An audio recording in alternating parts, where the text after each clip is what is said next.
السلام علیکم ناظرین، میں ہوں بریرہ بٹ اور آپ دیکھ رہے ہیں BN TV۔ آپ کو بتائیں کہ جہاں ایک طرف جنگ اپنے عروج پر ہے تو دوسری جانب شادیوں کا سیزن بھی حسب معمول رواں دواں دکھائی دیتا ہے۔ بات کر رہے ہیں یوکرین کی، جہاں فوجی جوڑے نے میدان جنگ میں شادی کر کے ایک نیا ٹرینڈ سیٹ کر دیا ہے۔ غیر ملکی خبر رساں ادارے کے مطابق کیف کے دفاع کے لیے تعینات 112 بریگیڈ کے لیسیا فلیمونوا اور والری فلیمونوا نے اتوار کے روز شادی کی ہے۔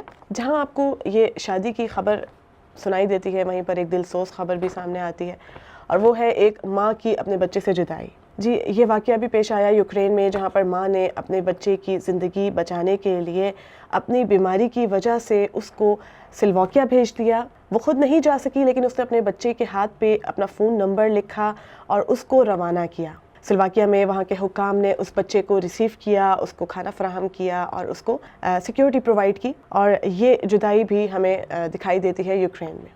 آپ کو ساتھ ساتھ بتائیں کہ مشہور لپ سنگنگ ایپ ٹک ٹاک نے روس میں لائیو سٹریمنگ اور نئی ویڈیوز کی پوسٹنگ معطل کر دی ہے۔ غیر ملکی میڈیا رپورٹس کے مطابق ٹک ٹاک انتظامیہ کی جانب سے اتوار کے روز اعلان کیا گیا تھا کہ روس میں فیک نیوز قوانین کے بعد لائیو سٹریمنگ اور نئی ویڈیوز کی پوسٹنگ کو معطل کر دیا جائے، تاہم اس دوران ایپ میسنجنگ سروس متاثر نہیں ہوگی۔ اب آپ کو بتائیں کہ بھارت نے کس منفرد طریقے سے روس کے خلاف اپنا احتجاج ریکارڈ کروایا ہے۔ بھارت میں ایک ہوٹل نے روس کے حملے کے بعد یوکرینی عوام سے مختلف انداز میں اظہار یکجہتی کیا ہے۔ روس کو یوکرین میں جنگ شروع کرنے کے بعد سے دنیا کے مختلف ممالک کی جانب سے پابندیوں کا سامنا کرنا پڑ رہا ہے، تاہم اس دوران بھارتی ریاست کیرالا میں ایک ہوٹل نے یوکرینی عوام سے یکجہتی کے لیے اپنے مینیو سے رشین سلاد کو ہٹا دیا ہے۔ ساتھ ہی آپ کو خبر دیں جنگی ناکہ بندیوں سے متعلق، جہاں پر روسی فوج نے یوکرین کے ایٹمی پلانٹ پر انٹرنیٹ اور موبائل نیٹ ورک بند کر دیے ہیں۔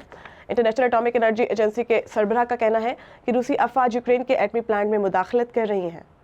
غیر ملکی میڈیا کے مطابق جو بیان سامنے آیا ہے وہ ہے انٹرنیشنل اٹامک انرجی ایجنسی کا۔ ان کے سربراہ رافیل گروسی نے ایک بیان میں کہا ہے کہ روسی فوج کے زاپروسیا کے ایٹمی پلانٹ پر اپنا کنٹرول سخت کرنے کی اطلاعات ملی ہیں۔ انہوں نے کہا کہ ہمارے پاس یہ اطلاعات موجود ہیں کہ یوکرین کے سب سے بڑے ایٹمی پلانٹ پر موجود عملے کو وہاں کسی بھی آپریشن کے لیے روسی فوج کی اجازت درکار ہے، جبکہ مینٹیننس کے کام کے لیے بھی روسی فوج کی اجازت ضروری قرار دے دی گئی ہے۔ برنٹ کروڈ خام تیل کی قیمت $128 فی بیرل پر پہنچ گئی ہے، جبکہ WTI خام تیل کی قیمت $124 کی سطح پر موجود ہے۔ آپ کو بتاتے چلیں ساتھ ساتھ کہ 2008 کے بعد یہ بلند ترین سطح ہے۔ فی الوقت کے لیے اتنا ہی۔ مزید خبروں سے اپڈیٹ رہنے کے لیے دیکھتے رہیے BN TV۔